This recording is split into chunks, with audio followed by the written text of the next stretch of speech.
بسم اللہ الرحمن الرحیم۔ السلام علیکم ورحمۃ اللہ وبرکاتہ۔ اسلامیات جماعت چہارم میں خوش آمدید۔ عزیز طلباء و طالبات، آج ہم اسلامیات جماعت چہارم کا لیکچر نمبر 2.1 جو کہ ایمانیات و عبادات سے متعلق ہے، اس کا پہلا لیکچر پڑھنے جا رہے ہیں۔ آغاز کرتے ہیں حاصلات تعلم سے۔ ہمارا پہلا SLO ہے تمام فرشتوں پر ایمان لانے کے حکم سے آگاہ ہو سکے، مشہور اور اللہ کے مقرب فرشتوں کے نام جان سکیں، اللہ تعالیٰ کی طرف سے تفویض کردہ مشہور فرشتوں کی ذمہ داریوں سے آگاہ ہو سکیں۔ یہ 3 حاصلات تعلم ہے جن کو ہم سبق میں پڑھیں گے اور جن کے بارے میں آگاہی حاصل کریں گے۔ اعلان سبق ہے، آج ہم فرشتوں کے متعلق پڑھیں گے۔ فرشتے کون ہوتے ہیں؟ فرشتے کس مقصد کے لیے پیدا کیے گئے ہیں؟ ان کی تخلیق کا مقصد کیا ہے؟ اور چند مشہور فرشتے اور ان کی ذمہ داریاں، یہی ہمارے آج کے لیکچر کا عنوان ہے۔ عزیز طلباء و طالبات، سب سے پہلے آپ بچوں کے لیے دہرائی کے چند سوالات موجود ہیں۔ میں گزارش کروں گا اساتذہ کرام سے کہ ویڈیو کو یہیں پہ روک دیجئے اور بچوں سے پہلے دہرائی کے ان سوالات کے جوابات معلوم کیجئے۔ خوش آمدید۔ یقیناً آپ بچوں نے دہرائی کے ان سوالات کے جوابات بڑے عمدہ طریقے سے اپنے اساتذہ کرام کو دیے ہوں گے۔ پیارے بچوں، اسلامی نقطہ نظر ہے، ایک آیت کریمہ ہے، ارشاد باری تعالیٰ ہے، بے شک جو ملائکہ مقربین تمہارے رب کے حضور میں ہیں وہ کبھی بھی اس کی عبادت سے سرکشی نہیں کرتے اور ہمہ وقت اس کی تسبیح کرتے رہتے ہیں اور اس کی بارگاہ میں سجدہ ریز رہتے ہیں۔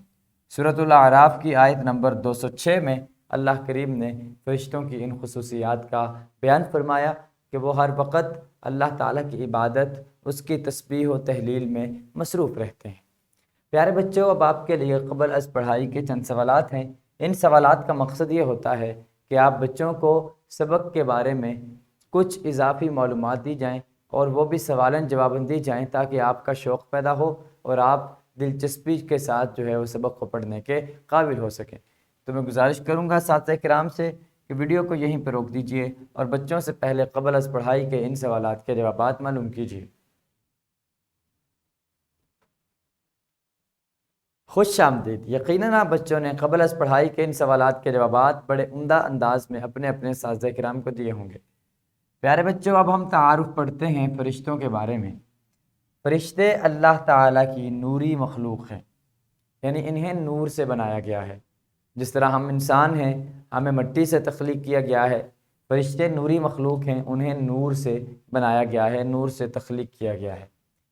اللہ تعالیٰ نے فرشتوں کے ذمے کچھ کام لگائے ہیں، جیسے بارش برسانا، روزی تقسیم کرنا، انسان کے اعمال لکھنا وغیرہ۔ یہ وہ کام ہیں جو اللہ تعالیٰ نے فرشتوں کے ذمے لگائے ہیں اور فرشتے ان کاموں کو کرتے ہیں۔ اس کے علاوہ اور بھی بے شمار ڈیوٹیز ہیں کہ جو فرشتے سر انجام دیتے ہیں۔ فرشتے اللہ تعالیٰ کا ہمیشہ حکم مانتے ہیں، کسی بھی کام میں وہ اللہ تعالیٰ کی نافرمانی نہیں کرتے۔ فرشتوں پر بھی ایمان لانا ضروری ہے کہ وہ اللہ کی نوری مخلوق ہیں اور یہ ہمارے ایمان کا حصہ ہے۔ جس طرح ہم اللہ کے رسولوں پر ایمان لاتے ہیں، توحید کو تسلیم کرتے ہیں، آسمانی کتابوں پر ایمان لاتے ہیں، اسی طرح فرشتوں پر ایمان لانا بھی مسلمان ہونے کے لیے لازمی ہے۔ فرشتوں کی اصل تعداد کا علم صرف اللہ تعالیٰ کو ہے، البتہ مشہور فرشتے 4 ہیں۔ اصل تعداد کتنی ہے؟ احادیث میں بے شمار مرتبہ ان کی تعداد مختلف مواقع پہ مختلف بیان کی گئی ہے، لیکن اصل تعداد حتمی طور پر وہ صرف اللہ تعالیٰ کو ہی معلوم ہے۔ لیکن اس کے باوجود مشہور فرشتے جو ہیں وہ 4 ہیں اور وہ اپنے اپنے کام کرتے ہیں۔ اب ہم کتاب کی جانب بڑھتے ہیں کہ کتاب میں دیکھتے ہیں کہ کتاب میں ہمارے لیے کون سی معلومات موجود ہیں۔ فرشتے اللہ تعالیٰ کی نوری مخلوق ہیں۔ فرشتے کو عربی میں ملک کہتے ہیں، جس کی جمع ملائکہ ہے۔ ہم تمام فرشتوں پر ایمان رکھتے ہیں۔ فرشتوں کی اصل تعداد اللہ تعالیٰ کے علاوہ کسی کے علم میں نہیں ہے۔ حدیث پاک سے معلوم ہوتا ہے کہ فرشتوں کی تعداد بہت زیادہ ہے۔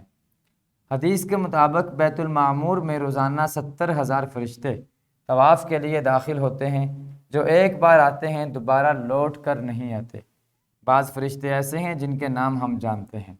یہ جو حدیث آپ کے سامنے بیان کی گئی صحیح مسلم کی حدیث نمبر 3207 ہے۔ بیت المعمور یہ ایک آسمان پہ جگہ ہے، 7ویں آسمان پہ، جہاں کا فرشتے طواف کرتے ہیں، اور جو ایک مرتبہ طواف کر لیتا ہے قیامت کے قائم ہونے تک اس کا دوبارہ نمبر نہیں لگتا، اور ایک مرتبہ طواف کرنے والے میں 70,000 فرشتے شامل ہوتے ہیں۔ تو اب اسی سے معلوم ہوتا ہے کہ فرشتے تعداد میں بے حد و بے حساب ہیں، ان کا انسان جو ہے شمار نہیں کر سکتا۔ لیکن کچھ فرشتے ایسے ہیں جن کے ہم نام بھی جانتے ہیں، جیسے چند فرشتوں کی فہرست آپ کے سامنے دی جاتی ہے۔ حضرت جبریل علیہ السلام، یہ اللہ تعالیٰ کی کتابیں، احکام اور وحی انبیاء کرام اور رسولوں علیہ السلام پر نازل کرتے تھے۔ دوسرے فرشتے ہیں حضرت میکائیل علیہ السلام، ان کا کام بارش کا انتظام کرنا اور مخلوق تک روزی پہنچانا ہے۔ تیسرے فرشتے ہیں حضرت اسرافیل علیہ السلام، ان کی ذمہ داری قیامت کے دن 2 مرتبہ سور پھونکنا ہے۔ پہلی بار سور پھونکنے سے تمام جاندار مر جائیں گے، اور دوسری مرتبہ سور پھونکنے سے تمام جاندار زندہ ہو جائیں گے۔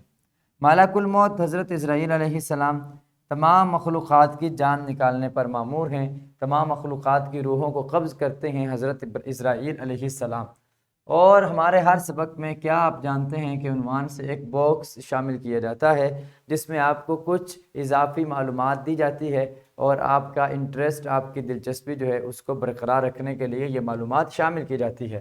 جیسے اس سبق میں کیا آپ جانتے ہیں کہ عنوان سے جو معلومات شامل کی گئیں وہ ہے کہ حضرت جبرائیل علیہ السلام کبھی انسانی شکل میں آپ صلی اللہ علیہ وآلہ آلہ وصحبہ وسلم کے پاس تشریف لاتے تھے۔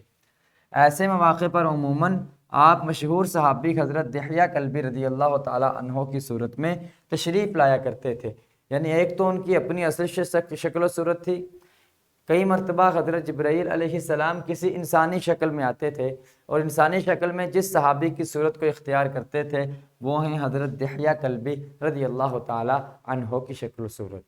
تو یہ وہ چند معلومات ہیں جو ہم نے فرشتوں کے بارے میں پڑھی۔ ہم نے 4 مشہور فرشتے اور ان کے کاموں کے بارے میں جان لیا کہ وہ کون کون سی ذمہ داریوں کو مکمل کرتے ہیں۔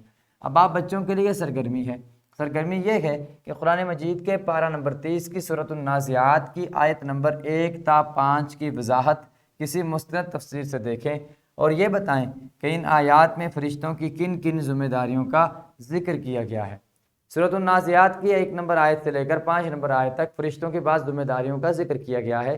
آپ بچوں نے کرنا یہ ہے کہ اسکول کی لائبریری میں جا کر کوئی تفسیری کتاب دیکھنی ہے، اور اس میں دیکھنا یہ ہے کہ فرشتوں کی کون کون سی ذمہ داریاں پہلی 5 آیات کی سورۃ النازعات میں بیان کی گئی ہیں۔ تو یہ سرگرمی آپ نے اساتذہ کرام کی زیر نگرانی مکمل کرنی ہے۔ میں گزارش کروں گا اساتذہ کرام سے کہ ویڈیو کو یہیں پہ روک دیجئے، پہلے بچوں سے کمرہ جماعت میں اس سرگرمی کو مکمل کروا لیجئے۔ خوش آمدید۔ یقیناً آپ بچوں نے اس سرگرمی کی بدولت فرشتوں کی 5 نئی صفات جان چکے ہوں گے، اور آپ نے جان لی ہوں گی، اور آپ نے اس ایکٹیویٹی سے، اس سرگرمی سے بہت زیادہ فائدہ حاصل کیا ہوگا۔ اب آپ کے لیے گھر کا کام ہے۔ گھر کا کام یہ ہے کہ والدین کی مدد سے کتاب میں بیان کیے گئے فرشتوں کے علاوہ چند مزید فرشتوں کے نام اور ان کی ذمہ داریاں لکھیں اور اساتذہ کرام کو دکھائیں۔ کتاب میں جو فرشتوں کے نام اور ان کی ذمہ داریاں ہیں، اس کے علاوہ آپ نے کچھ فرشتوں کی ذمہ داریاں جو ہیں وہ تلاش کرنی ہیں۔ جیسے کچھ فرشتے ہیں جو ہمارا درود نبی اکرم صلی اللہ علیہ وسلم کے پاس لے کر جاتے ہیں، اسی طرح کچھ فرشتے ہیں جو عرش الہی کو اٹھائے ہوئے ہیں، اور بھی دیگر فرشتوں کی ذمہ داریاں ہیں۔ تو آپ نے کرنا یہ ہے کہ کتاب میں موجود فرشتوں کے علاوہ چند اور فرشتوں کے نام لکھنے ہیں اور ان کے ذمہ داریاں لکھنی ہیں والدین کی مدد سے، اور پھر اساتذہ کرام کو دکھا کر شاباشی بھی وصول کرنی ہے۔ یہ کام آپ بچے گھر سے کر کے لائیں گے۔ عزیز طلباء و طالبات، اب ہم سبق کا اعادہ کر لیتے ہیں، سبق کو دہرا لیتے ہیں۔ آج کے سبق میں ہم نے سیکھا کہ فرشتے اللہ تعالیٰ کی نوری مخلوق ہیں، فرشتے اللہ تعالیٰ کے مقرر کردہ احکام یا کام سر انجام دیتے ہیں، فرشتے اللہ تعالیٰ کا ہر حکم مانتے ہیں۔ مشہور فرشتوں کی تعداد 4 ہے، جن میں حضرت جبرائیل، حضرت میکائیل، حضرت عزرائیل اور حضرت اسرافیل علیہ السلام شامل ہیں۔ پیارے بچوں، یہ وہ چند معلومات تھیں جو آج کے سبق میں ہم نے حاصل کی۔ آج ہم نے مشہور فرشتوں کے متعلق پڑھا، کل ہم دیگر فرشتوں کے متعلق پڑھیں گے انشاءاللہ تعالی عز و جل۔ پیارے بچوں، اس ویڈیو لیکچر کی ڈسکرپشن میں آپ دیکھ سکتے ہیں لیکچر کی پی پی ٹی، حاصلات تعلم کے مطابق لیسن پلان اور ورک شیٹ۔ ان 3 چیزوں کو ڈاؤن لوڈ کرنے کے بعد اور ہماری ویڈیو کو دیکھنے کے بعد آپ اپنے سبق کو نہایت عمدگی سے تیار کر سکیں گے۔ اس کے ساتھ ہی مجھے اجازت دیجیے، انشاءاللہ العزیز کل مزید نئے چند فرشتوں کے بارے میں جاننے کے لیے حاضر ہوں گے۔ اللہ کریم ہم سب کا حامی و ناصر ہو۔ رب کائنات ہم سب کو عمل کی توفیق نصیب فرمائے۔ السلام علیکم ورحمۃ اللہ وبرکاتہ۔